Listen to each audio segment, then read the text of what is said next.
고백하겠습니다. 하나님 우리를 기뻐하십니다. 우리를 축복하십니다.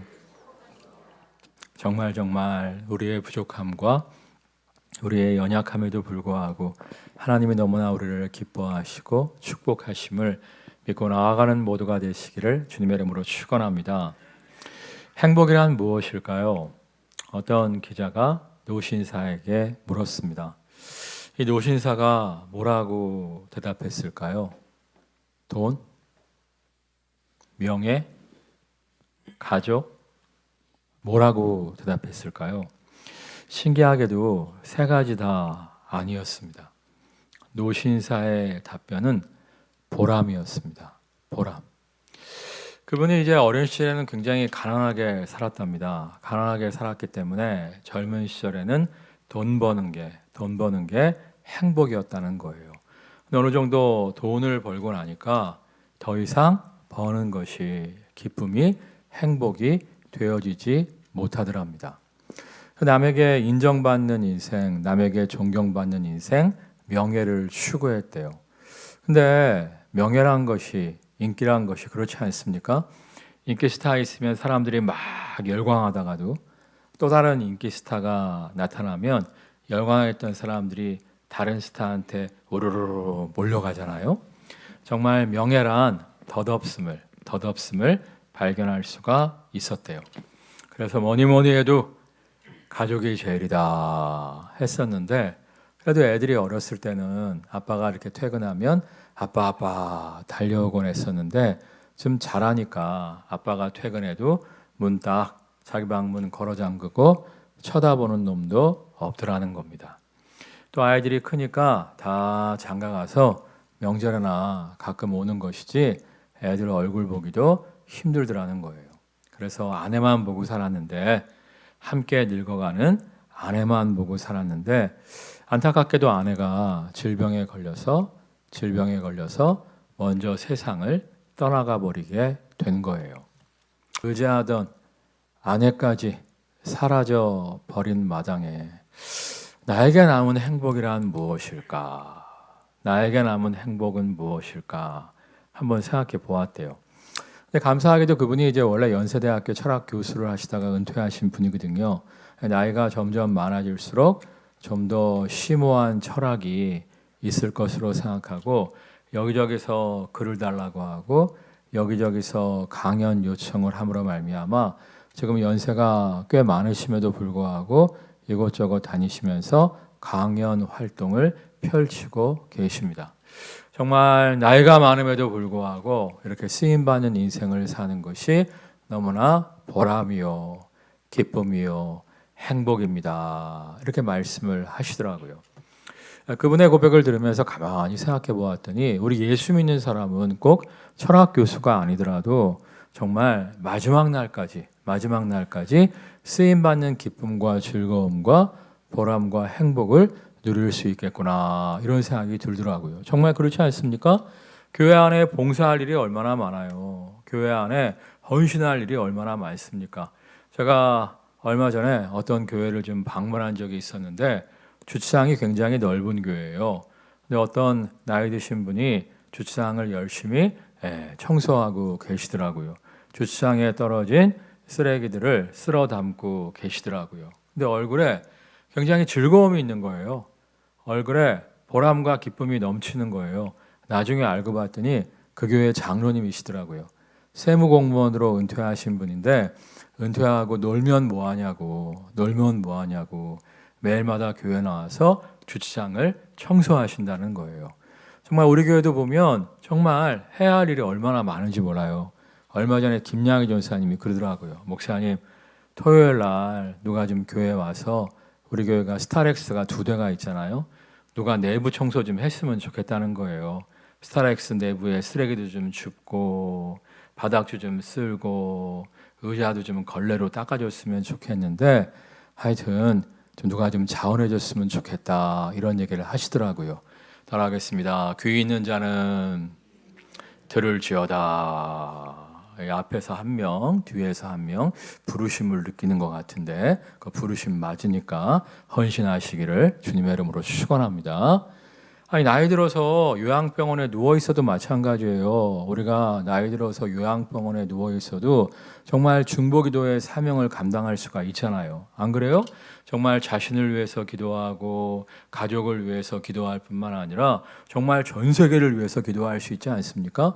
제가 얼마 전에 우크라이나를 위해서 기도하다가 보니까 내가 너무 기도 제목이 많아서 너무 바빠서 미얀마를 위한 기도, 아프가니스탄을 위한 기도는 잊어먹고 있는 것을 발견할 수가 있었어요. 정말 사실 미얀마도 지금 많이 죽고 있거든요. 아프가니스탄도 지금 쑥대밭이거든요. 쑥대밭. 근데 너무 기도할 게 많으니까 정말 미얀마와 아프가니스탄은 놓치고 있는 것을 볼 수가 있었습니다. 근데 나이 들어서 침대에 이렇게 누워 계시게 되면 천장 위에 세계지도 딱 붙여놓고 정말 이렇게 찝어가면서 이 포인터 아시죠? 누워서 이렇게 빨간 거 하는 거 이걸로 태국 찍고 로마 찍고 터키 찍고 찍어가시면서 기도하실 수가 있잖아요. 그 교단에 요청하면 이 특별한 세계 지도를 받을 수가 있어요. 거기 보면은 전 세계에 터져 있는 우리 교단 선교사들에 대한 여러 가지 정보가 기록되어 있거든요. 그거 보시면서 기도하실 수 있는 거 아니겠습니까? 따라하겠습니다. 우리에게는 은퇴란 없습니다. 우리에게는 은퇴란 없습니다. 사실상 이 기도해본 사람이 기도하는 거예요. 고기도 먹어본 사람이 먹는다고 평상시 기도 안 하다가 요양병원에 누워 있게 되었어요. 갑자기 요양병원에 누워 있게 된다 그래서 안 하던 기도가 나오는 건 아니거든요. 그러니까 여러분 정말 평상시에 좀 중보기도자의 사명을 감당하는 모두가 되시기를 주님의 이름으로 축원합니다. 제가 얼마 전에 말씀드렸죠. 동네 한 바퀴 돌면서 산책하면서 기도하시라고 말씀드렸죠. 그걸 네 글자 한글로 뭐라고 한다고요? 기억이 안 나잖아. 봐봐. 따라하겠습니다. 기도 산책. 기도 산책. 걸어가시다가 학교를 보면 하나님 이 학교 다니는 아이들이 예수님을 만날 수 있도록 역사하여 주옵소서. 예수님 만나서 쓰임받는 하나님의 일꾼으로 자라가게 하여 주옵소서. 기도하시고요. 병원이 보이면 이 병원에 오는 사람마다 정말 주가 채찍에 맞음으로 너희가 나으리부터다 말씀하시지 않았습니까? 주님 피 묻은 손으로 안수하여 주셔서 하나님의 치유를 경험케 하여 주시옵소서. 육체적 치유만이 아니라 예수님 만남으로 말미암아 영혼이 치유되는 기쁨 누리게 하여 주시옵소서. 기도하시고 이렇게 빌라나 아파트 사이를 지나다니면서 이 가정에 이 빌라에 사는 사람들도 이 아파트에 사는 사람들도 예수께로 참 좋은 교회로 나오게 될 줄 믿습니다. 기도하시면 되잖아요. 여러분 정말 기도 산책을 통해서 기도를 훈련하세요. 그럴 때 요양병원에 누워 계신 처지가 된다 할지라도 전 세계를 품고 기도하는 중보기도의 사명자로서 마지막 날까지 쓰임받는 인생 누리게 될 줄 믿습니다. 근데 우리가 마지막 날까지 쓰임받는 인생을 살기 위해서는 몇 가지 필요한 덕목이 있습니다. 32절 말씀이에요. 32절. 나가다가 시몬이란 구레네 사람을 만나매 그에게 예수의 십자가를 억지로 지워 가게 하였더라. 예수님이 이제 십자가를 지고 사형장인 골고다 언덕길을 올라가시는데 이 골고다 언덕길이 지금은 뭐 포장이 잘 되어 있습니다만 그래도 좀 비탈길이에요. 비탈길. 근데 과거에는 얼마나 가파르고 포장도 안 되어 있으니까 험했겠어요.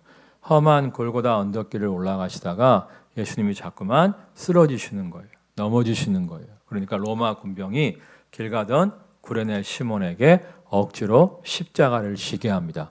당시 로마 법에 의하면 식민지에서 로마인이 아닌 사람에게는 로마 군병이 억지로 짐을 지고 따라오게 할 수 있도록 법이 되어져 있었습니다. 로마 군병이 로마 법대로 식민지의 백성인 구레네 시몬은 예수 믿는 사람도 아니었어요. 유월절을 맞아서 그냥 예루살렘에 왔다가 억울하게 억지로 십자가를 진 겁니다. 이 구레네 시몬이 억지로 십자가를 지고 주님을 따르게 되었습니다. 근데 이 십자가는 재활용이거든요. 한 번 쓰고 버리는 게 아니거든요. 그러니까 수많은 사형수들을 십자가에서 죽였기 때문에 십자가에는 피고름이 묻어 있을 것이고 정말 여러 가지 땀내가 쩔어 있었을 거예요. 그런 십자가를 지고 언덕길을 오른다? 정말 분통 터지는 일이었을 것입니다. 자기가 죄인도 아닌데 정말 억울하고 팔짝뛰는 일이었을 거예요. 그런데 신기하게도 구레네 시몬은 도중에 헐리우드 액션을 하지 않습니다. 여러분 생각해 보세요. 여러분이 구레네 시몬이라면 몇 걸음 걸어가다가 비탈길이니까 언덕길이니까 지금 험한 곳에서 헐리우드 액션 자빠질 수 있잖아요. 아이고 넘어졌네. 아이고 발목이야. 그러면 더 이상 안 지을 수도 있잖아요. 근데 구레네 시몬은 이상하게 묵묵하게 돈 주는 것도 아닌데 자기가 예수 믿는 것도 아닌데 묵묵하게 끝까지 예수님의 십자가를 지고 갑니다. 이유가 뭘까요? 제가 한번 생각해 보았어요. 이유가 뭘까? 작은 일에 충성된 자는 큰 것에도 충성되고 작은 일에 불의한 자는 큰 것에도 불의하니라. 그 말씀을 알았기 때문일까? 너희가 무엇을 하든지 누구에게 하든지 죽게 하듯 해라. 그 말씀을 알았기 때문일까? 그건 아니에요. 왜냐하면 구레네 시몬은 예수님을 믿는 사람이 아니었다니까요. 예수님을 믿는 사람이 아니었기 때문에 예수님 말씀을 알 수도 없는 거예요. 근데 왜 충분히 헐리우드 액션을 하면서 더 이상 못 지겠다고 할 수 있었는데, 그러면 또 다른 사람한테 맡길 수 있었는데 왜 그 십자가를 끝까지 지고 걸어 올라왔을까요? 제가 처음엔 몰랐는데 제가 이제 성서신학을 전공하고 또 총신대에서 상담학도 전공을 했잖아요. 상담학을 딱 전공하다 보니까 원래 게으른 사람, 원래 책임감이 없는 사람, 원래 불성실한 사람은 아무리 작은 일에 충성된 자는 큰 것에도 충성되고 작은 일에 불의한 자는 큰 것에도 불의합니다. 작은 일에 충성될 때 더 소중한 일, 더 아름다운 일을 맡겨주십니다. 아무리 들어도 모든 일을 죽게 하듯 하라 말씀하셨습니다. 모든 일을 죽게 하십시오. 말씀을 드려도 원래 게으르고 원래 불성실하고 원래 무책임한 사람들은요, 삶이 바뀌지 않는다는 거예요. 그런 말씀 한 번 들었다고 해서 갑자기 성실하게 되고 갑자기 책임감이 생기고 갑자기 사명 감당하는 사람으로 바뀌어지지는 않는다는 거예요. 그러니까 어렸을 때부터 원래 성실한 사람, 말씀을 몰라도 좋아요. 그런 말씀을 몰라도 어렸을 때부터 성장 배경 속에서 성실함, 책임감 이런 것들이 습관화된 사람, 성품화된 사람은 이런 말씀을 안 들어도 성실하게 사는 것이고 책임감을 감당하는 것이고, 이렇게 원래 성실함이 훈련되어진 사람은 이런 말씀을 들으면 달리는 말에 뭐 한다고요? 채찍질 한다고. 그래 맞아, 성실한 삶이 옳지, 그래 맞아, 책임감 있는 삶이 옳지 하면서 더 성실하고 더 부지런하고 더 책임감 있는 삶을 살게 되어진다는 거예요. 그러니까 구레네 시몬은 원래부터 성실함이, 책임감이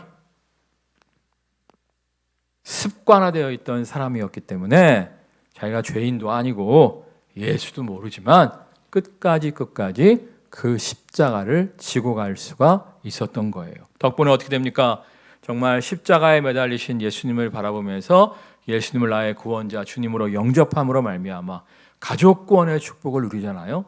나중에 로마서에 보면 구레네 시몬만이 아니라 그의 아내도 그의 아들들도 초대교회에서 소중하게 아름답게 쓰임받는 일꾼이 되어진 것을 볼 수가 있어요. 그럼 여러분 정말 성실함, 책임감 이러한 삶의 습관을 훈련할 줄 아는 모두가 되시기를 주님의 이름으로 축원합니다.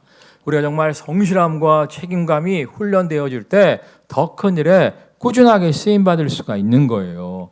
여러분 요셉도 마찬가지 아닙니까? 제가 요셉을 굉장히 좋아하는데 이 야곱의 12아들 중에서 하나님이 특별히 요셉을 사용하신 이유가 세 가지예요. 세 가지. 몇 가지라고요? 첫 번째는 뭐냐면 성경에 보면 또 여호와를 기뻐하라. 저가 내 마음의 소원에 응답하여 주시리라 말씀하셨잖아요. 너희 마음에 소원을 두고 행하시는 여호와라고 말씀하셨잖아요. 이 요셉의 마음속에는 쓰임받고자 하는, 형님들보다 위대해지고자 하는 갈망이 있었어요. 갈망. 왜냐하면 이제 야곱이 아내를 4명이나 얻지 않습니까? 야곱이 4명이나 아내를 얻었는데 이 요셉의 엄마 리브가는 동생 베냐민을 낳다가 죽어버리잖아요. 그래서 요셉이 11번째고 동생 베냐민이 12번째인데 그러니까 엄마 없이 큰 거야. 엄마 없이 큰 거야. 그러니까 이제 생각해 보세요. 다른 형님들의 엄마가 요셉을 더 챙겼겠어요? 자기 자식들을 더 챙겼겠어요? 자기 자식들을 더 챙겼을 거라고요. 그러면 요셉은 무시받는 존재였고 장남이면 다행인데 11번째였단 말이에요. 그러니까 형님들한테 무시받는 존재고 계모들한테 어머니들한테 무시받는 존재였어요. 그러니까 요셉의 마음속에는 정말 형님보다 잘나고 싶은 마음, 형님보다 똑똑해지고 싶은 마음, 형님들보다 위대해지고 싶은 갈망이 있었단 말이에요. 그 갈망을 보시고 하나님이 해와 달과 11별, 11별은 뭐예요? 12형제들 중에서 자기 빼고 11명 얘기하는 거 아니겠습니까? 자기 형제들보다 위대한 인생이 되는 꿈을 허락하여 주신 거예요. 우리 교회도 마찬가지 아닙니까? 우리 교회가 집에서 소수가 시작해서 예배를 드릴 때부터 고양시와 통일로 북한과 세계 땅끝까지 전도하고 가르치고 선교하는 사명에 쓰임받는 교회가 될 줄 믿습니다. 믿고 갈망하며 나아갈 때 정말 고양시와 통일로 북한과 세계 땅끝까지 쓰임받는 교회로 나아갈 수가 있었던 거 아니에요. 그리고 정말 갈망하는 모두가 되시기를 주님의 이름으로 축원합니다. 우리가 갈망할 때 사모하는 영혼을 만족해 하신다고 갈망하는 자에게 하나님의 비전, 하나님의 위대한 꿈을 허락하여 주실 줄 믿습니다. 두 번째로 이제 하나님이 요셉을 사용하신 이유가 뭐냐면 이 다른 형제들은 잘못하면서도 그게 하나님께 범죄인지를 몰라요. 그러니까 성경을 보면 형님들의 잘못을 요셉이 아버지 야곱에게 고자질한 장면이 나오는데 고자질한 것이 잘한 것이 아니라 형님들의 잘못을 고자질했다 할 때 그 잘못이 한글 성경은 그냥 잘못이라고 나와 있는데 히브리어 성경을 보면 사회적인 죄가 아니라 종교적인 죄를 말하고 있어요. 예를 들면 강도는 사회적인 죄예요, 종교적인 죄예요? 사회적인 죄죠. 강도짓 하면 사회에서 벌을 받잖아요. 종교적인 죄는 뭐냐? 주일날 예배 안 드리는 거. 주일날 예배 안 드린다고 해서 나라에서 벌 줘요? 벌금 내요? 안 그렇잖아요. 그러니까 이 형님들이 사회적인 죄를 지은 것이 아니라 종교적인 죄를 지었는데 하나님이 기뻐하시지 않는 행동을 해놓고 자기가 하나님이 기뻐하시지 않은 행동을 한 것도 몰라. 그러니까 하나님은 어떤 사람을 사용하시냐면 따라하겠습니다. 하나님의 말씀을 아는 자, 하나님의 뜻을 아는 자, 이런 사람을 사용하신다고요. 그러니까 여러분 정말 예배 가운데 집중해서 말씀을 열심히 듣고 읽고 묵상하는 모두가 되시기를 주님의 이름으로 축원합니다. 세 번째가 제일 중요한데 이게 뭐냐면 따라하겠습니다. 요셉은 성실함이 있었습니다. 책임감이 있었습니다. 꾸준했습니다. 요셉은 그런 사람이었어요. 어떻게 알 수 있냐면 야곱이 이제 형님들 일 똑바로 하나 똑바로 하지 못하나 가서 좀 살펴보라고 형님들한테 빈손 들고 가지 말고 도시락 좀 전해주고 오라고 이 요셉에게 도시락을 배달을 시키잖아요. 그러니까 형님들이 이제 양치고 있겠다고 한 지역을 딱 가보니까 원래 양치는 목동들은 풀이 떨어지면 이동하지 않습니까? 원래 있겠다고 했던 곳에 형님들이 없는 거예요. 그러면 여러분이라면 어떻게 하시겠어요? 예? 형님들이 자기를 막 무시해. 선임들이 자기를 멸시해. 그런 형님들이 찾아갔더니 없는 거야. 없으면 할렐루야! 잘 됐다! 도시락도 못 먹고 쫄쫄 굶어봐라! 그러면서 집으로 돌아오면서 그 형님들 도시락 자기가 다 먹고 오지 않겠습니까? 요셉은 어떻게 해요? 성경을 자세히 살펴보시면 3일길을 찾아 헤맸대요. 그러니까 날 좋은 날 찾아 헤맨 게 아니에요. 갈릴리 지역은 가나안 땅 지역은 그러니까 이제 요셉이 찾아 헤맨 지역이 갈릴리가 아니라 그 윗지역인데 윗지역은 광야잖아요. 광야는 이 뜨거운 땡볕에 낮에는 40도, 밤에는 살얼음이 얼잖아요. 그런 곳에서 노숙하면서 3일길을 찾아 헤맨 거예요. 아마 그 도시락 다 상해서 쉰 냄새가 펄펄 났을 거예요. 그럼에도 불구하고 아버지가 맡긴 그 책임을 완수하기 위해서 최선을 다하는 모습을 볼 수가 있습니다. 덕분에 3일 만에 형님들 찾잖아요. 덕분에 어떻게 됩니까? 노예로 팔려가게 되잖아요. 그럼에도 불구하고 어떻게 합니까? 노예 생활에도 최선을 다하잖아요. 성경에 보면 요셉이 맡은 일마다 형통했다고 나와 있죠. 이게 뭐 하나님의 도우심도 있었겠습니다만 대충 불성실하게 일하면서 하나님 도와주세요 했을 때 좋은 열매를 맺었겠어요? 그건 아닐 거예요. 최선을 다해서 일하면서 하나님 내가 노예로 끌려와서 억지로 맡게 된 일이지만 나의 이 맡겨진 사명에 맡겨진 책임에 좋은 열매를 허락하여 주옵소서 기도하면서 최선을 다했을 때 풍성한 열매를 거둠으로 말미암아 보디발의 인정을 받을 수가 있었던 거예요. 그 후에 또 어떻게 됩니까? 억울한 누명을 쓰고 감옥에 갇히게 되잖아요. 이때는 정말 배짜라 뒤로 자빠질 수 있었어요. 하나님, 노예 생활도 봉급도 없는데, 봉급도 없는 노예 생활에도 그렇게 성실했는데 이게 뭡니까? 이럴 수 있었는데 감옥에서도 성실하고 책임을 다했어요. 그러니까 간수장이 믿고 감옥 열쇠를 다 맡기지 않습니까? 정말 그럴 때 이 요셉이 술장관과 떡장관을 만나게 되었고, 사실 술장관과 떡장관을 만나게 됐을 때도 마찬가지예요. 아우 또 들어왔어. 감옥이 그냥 만땅인데 또 들어왔어. 귀찮게 여긴 것이 아니라 술장관, 떡장관을 잘 돌보라는 간수장의 명령에 순종해서 정말 술장관, 떡장관을 잘 돌볼 때 나중에 술장관이 풀려나면서 요셉을 기억함으로 말미암아 애굽의 국무총리가 되는 은혜를 누릴 수가 있었던 거잖아요. 그러니까 요셉이 불성실해서 형님들을 찾아 헤매면서 도시락을 갖다 주지 않았다면, 노예 생활에 불성실했다면, 감옥 생활에 불성실했다면 요셉의 영광은 없었다는 거예요. 여러분 정말 억지로 하는 일이라고 할지라도, 봉급도 못 받고 하는 일이라고 할지라도, 억울하게 맡겨진 일이라고 할지라도 그 일에 최선을 다하세요. 여러분에게 맡겨진 일에 성실하게 책임을 다할 때 더욱더 귀중한 일에, 더욱더 소중한 일에 쓰임받는 영광 누리게 될 줄 믿습니다. 29절 말씀 읽겠습니다. 가시관을 엮어 그 머리에 씌우고 갈대를 그 오른손에 들리고 그 앞에서 무릎을 꿇고 희롱하여 이르되 유대인의 왕이여 평안할지어다 하며. 예수님께 이제 39대의 채찍을 내려치고 이 로마 군병들이 예수님을 희롱하는 건데, 예수님이 이제 39대의 채찍을 왜 맞으셨어요? 성경에 보면 따라하겠습니다. 주가 채찍에 맞음으로 너희가 나음을 입었도다.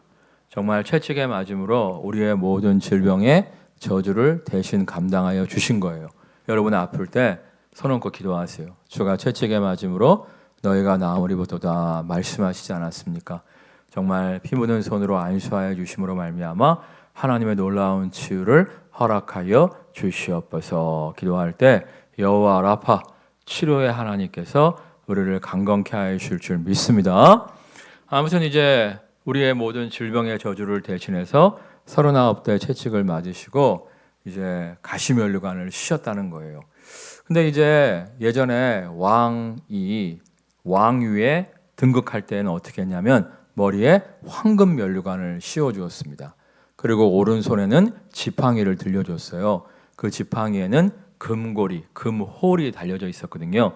그러니까 황금 면류관과 금홀이 달려있는 지팡이는 왕의 권위를 상징하였습니다. 자, 그런데 29절 말씀 다시 한번 읽겠어요.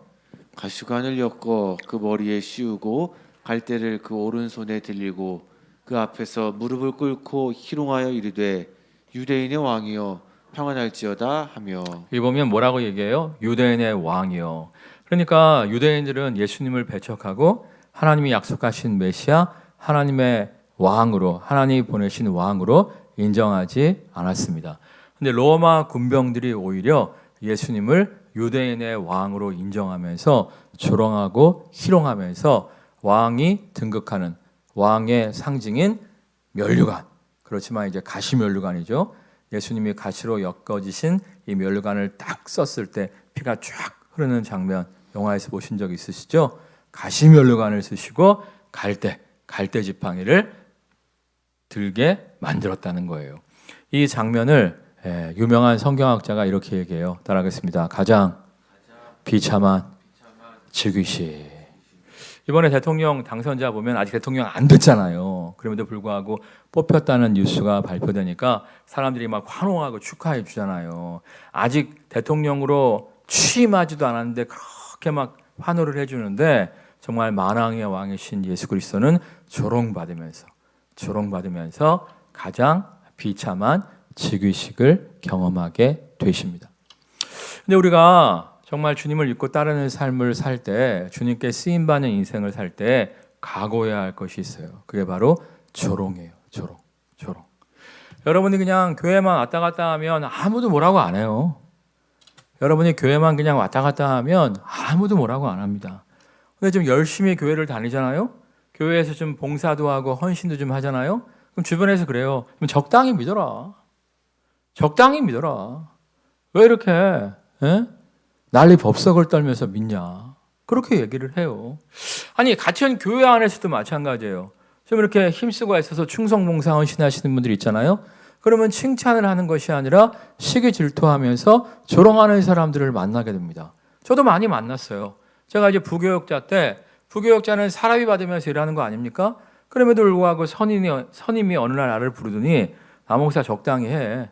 남목사가 열심히 하니까 비교되잖아. 이런 얘기를 제가 들어봤고요. 후임도 원래 저한테 생일 선물하는 애가 아닌데 갑자기 생일이라고 책 한 권을 선물을 했더라고요. 제가 기념으로 갖고 있다가 책꽂이가 꽉 차서 얼마 전에 버렸는데 그 책 제목이 뭐냐면 직장생활 성실하게 일할 필요 없다. 이런 책이었어요. 나한테 그 책 읽고 제발 불성실하게 일하라는 거예요. 근데 그 후배 어떻게 됐을까요? 지금 목회 안 합니다. 목회 안 해요. 그 선임자 어떻게 됐을까요? 우리 교회가 후원해주고 있어요. 그렇다면 우리 교회보다 크다는 거예요? 우리 교회보다 작다는 거예요? 작다는 거죠. 여러분 우리가 성실하게 일할 때 더 큰 일에 쓰임받을 수 있는 것이지 불성실하게 일하면 쓰임받을 수가 없습니다. 그런데 우리가 성실하게 일하면 조롱이 있다니까요. 비난이 있다니까요. 박해가 있다니까요. 제가 원래 에브라함 링컨 대통령을 참 좋아해요. 그래서 에브라함 링컨 대통령에 대한 전기를 한 2권 읽었는데 전기를 읽다 보면 좀 안 좋은 게 있어요. 위인전을 읽다 보면 그 사람을 너무 신격화시키는 경향이 좀 있어요. 모든 사람은 빛과 그림자가 있잖아요. 아무리 훌륭한 사람도 그림자가 있기 마련인데 위인전들을 보면 너무 신격화를 시켜요. 그래서 정말 에브라함 링컨을 욕하는 사람들도 좀 있던데 에브라함 링컨의 어두운 면도 면밀하게 다룬 책이 없을까 이렇게 사모함이 있었는데 어떻게 우연히 에브라함 링컨의 삶을 정확하게 조명한 책을 발견하게 됐어요. 그 책을 보니까 그 책이 이제 에브라함 링컨만 조명하고 있는 것이 아니라 미국의 역사를 쫙 조망하신 분인데 이분이 친미주의자가 아니에요. 그렇다고 이제 반미주의자도 아니고 객관적인 시각으로 미국을 보시는 분인데 그분이 그렇게 써놨더라고요. 내가 사실 다른 미국의 대통령은 존경하지 않는데 이 에브라함 링컨 대통령은 존경한다는 거예요. 이 에브라함 링컨 대통령을 비방하는 사람들이 가장 많이 사용하는 이야기 중에 하나가 뭐냐면 정말 링컨이 노예 해방을 원했던 것이 아니라 자신의 정치적 권력을 위해서 노예 해방이라는 슬로건을 사용한 것이다. 이렇게 얘기하는 사람들이 많았거든요. 근데 그게 아니라는 거야. 링컨은 정말 노예 해방을 원했다는 거예요. 링컨이 가난한 집 아들로서 홀로 고학해갖고 독학해갖고 변호사 시험을 패스하지 않습니까? 그래서 남부의 부잣집 외동딸과 결혼하게 돼요. 여러분 남부의 부잣집, 남부의 대지주의 외동딸과 결혼하게 됩니다. 남부는 뭘로 돈을 버는 곳이죠? 목화농사. 목화농사를 하려면 뭐가 꼭 필요해요? 노예. 그러니까 사실은 이제 링컨 대통령이 노예 해방을 부르짖지 않았다면 장인어른 사랑받으면서 장인어른의 법률 고문만 해도 놀고 먹고 평안하게 살다가 외동딸이었으니까 장인어른 돌아가시면 그 장인의 엄청난 재산을 상속받을 수가 있었다는 거예요. 근데 노예 해방을 이야기함으로 말미암아 장인한테 미움을 담뿍 받아갖고 장인의 지원을 10원도 못 받은 사람이 에브라함 링컨이라는 거예요. 에브라함 링컨이 이제 변호사 역할을 하고 있었는데 어느 날 이제 도망치다가 붙잡힌 흑인 노예 소녀의 변호를 맡게 되면서 정말 이건 아니다 말이야. 에? 링컨이 기도의 사람이었지만 또 성경의 사람이었잖아요. 성경을 보고 싶은데 없으니까 빌려다가 읽을 정도로 성경을 사모하는 사람 아니었습니까? 성경을 읽다 보니까 사람은 하나님의 형상으로 창조된 하나님의 자녀인데 하나님의 자녀인 서로 이렇게 노예를 삼는 것은 옳지 않다 하면서 이제 변호사로서 흑인 인권 운동을 열심히 펼쳤는데 변호사로서는 한계가 있는 거예요. 그러니까 내가 정치에 입문해서 노예 해방을 위해서 싸워야겠다 하고 정치에 입문한 거 아니겠습니까? 고난 많이 받았죠. 핍박 많이 받았죠. 조롱 많이 받았죠.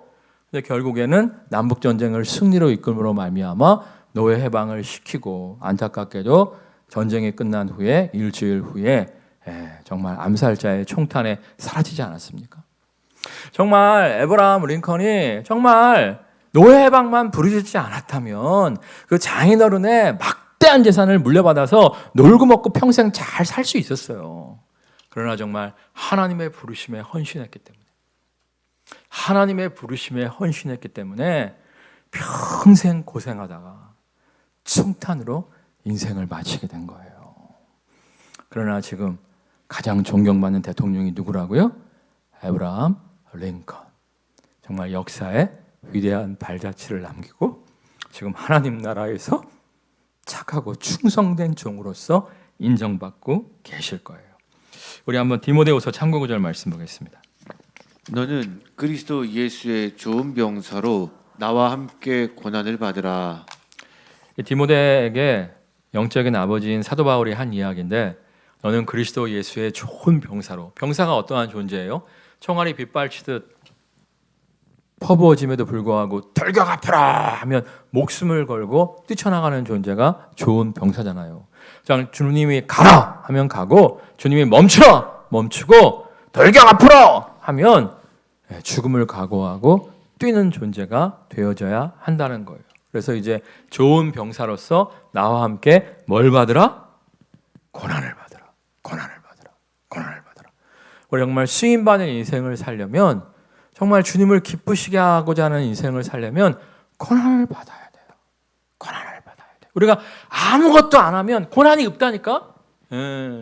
아무것도 안 하면 고난이 없어. 근데 주님의 나라를 위해서 뭔가 하려고 하면 고난이 있어요. 고난이 있어요. 근데 주님 우리에게 뭐라고 말씀하십니까? 현재의 고통은 장차 올 영광과 좋게 비교할 수 없다고 말씀하시잖아요. 이번에 우리가 청소년부 전사를 새로 뽑았는데 이것 때문에 기도를 참 많이 했습니다. 기도를 참 많이 했어요. 이번에 이제 면접을 보는데 내가 물어봤어요. 전도 폭발을 했다 그래갖고 전도 폭발을 어떻게 하게 됐나 물어봤어요. 왜냐하면 이제 저는 전도 폭발 강사 자격증도 있는데 저 때는 이게 의무가 아니었어요. 의무가 아니었어요. 자원하는 사람만 신학교에서 전도 폭발 훈련을 받을 수가 있었는데 요즘은 대학원에서 의무라는 이야기를 들은 적이 있거든요. 그래서 수업 때문에 전도 폭발 훈련을 했나 아니면 어떻게 된 건가? 그랬더니 자기는 아직 학부생이고 대학원을 이번에 입학하기 때문에 의무가 아니었다는 거야. 의무가 아님에도 불구하고 좀 전도를 좀 해봐야겠다. 내가 신학생으로서 영혼 구원의 기쁨을 좀 누려봐야겠다. 그래갖고 전도 폭발에 헌신했다는 거예요. 여러분 사실 전도 폭발 훈련이 빡셉니다. 정말 빡세요. 같이 훈련 받았던 친구들 중에서 대부분 다 떨어져 나갔어요. 이게 정말 수료하기가 힘든 훈련이거든요. 그리고 또 마이너 컴퍼니라고 청소년 사역 단체가 있어요.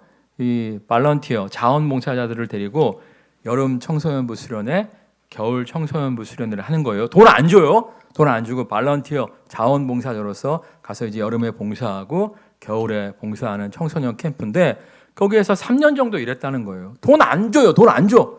돈 안 주는데도 자원하고 정말 꾸준하게 그렇게 일을 했다는 거예요. 그걸 제가 보고 뭐 악기도 잘 다루고 뭐 그런 건 두 번째 문제고 이 친구가 자원하는 심령이 있구나. 하나님을 위해서 고난받고자 하는 마음이 있구나.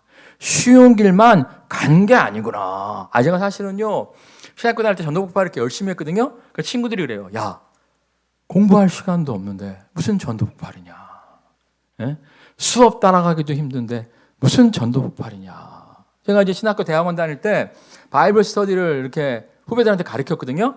야, 교회 사역하고 대학원 공부하기도 힘든데 무슨 후배들한테 성경을 가르치냐. 저 조롱 많이 당했습니다. 조롱 많이 당했어요. 근데 학교 졸업하고 나니까 그 친구들이 다 전화 와서 물어봐요. 새가족 양육 어떻게 시키지? 전도 어떻게 하지? 여러분 정말 고난 받으세요. 쉬운 길만 가려고 하지 마시고요. 고난 받으세요. 주님의 몸된 교회를 위해서 쓰임받는 인생을 추구할 때 현재의 고통은 장차 올 영광과 좋게 비교할 수 없을 줄 믿습니다. 찬양하겠습니다.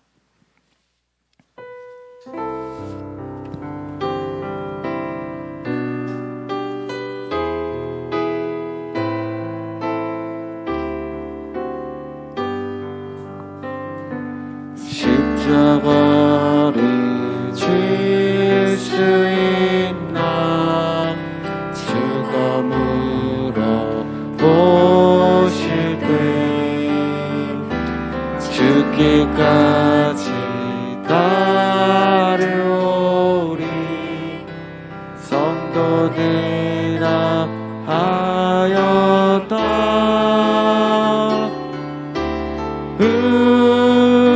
우리의 심령 주의 것이니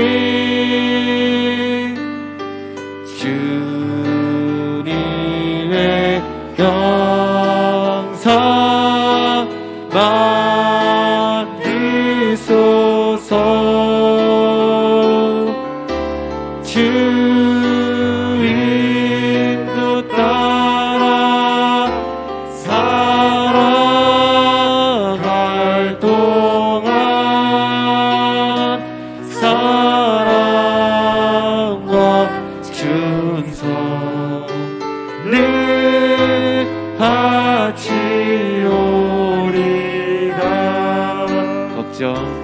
걱정 근심 어두운 금이 너를 둘러 덮을 때 주께 내어 맡기겠나. 최후 승리 믿으며 이런 일 다 할 수 있나. 주가 물어보실 때 용감한 자 바울처럼 선뜻 대답하리라.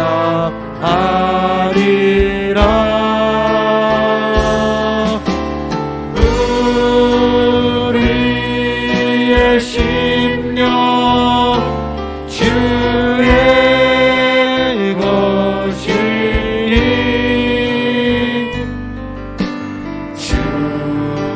주님의 영상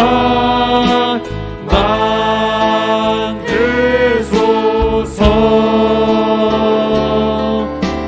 주 인도 따라 살아갈 동안 사랑과 충성.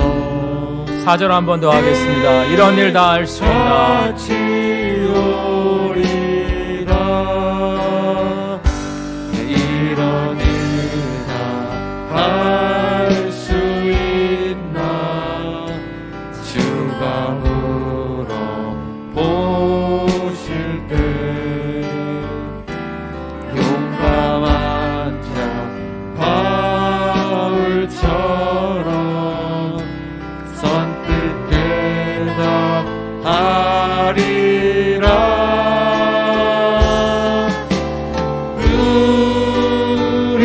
우리의 심령 주의 것이니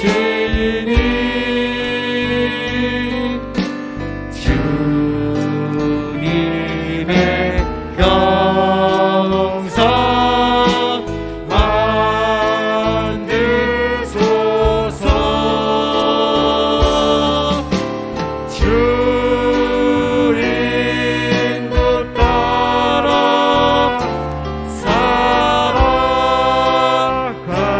동안 사랑과 충성을 바치오리. 사랑과 충성 사랑과 충성을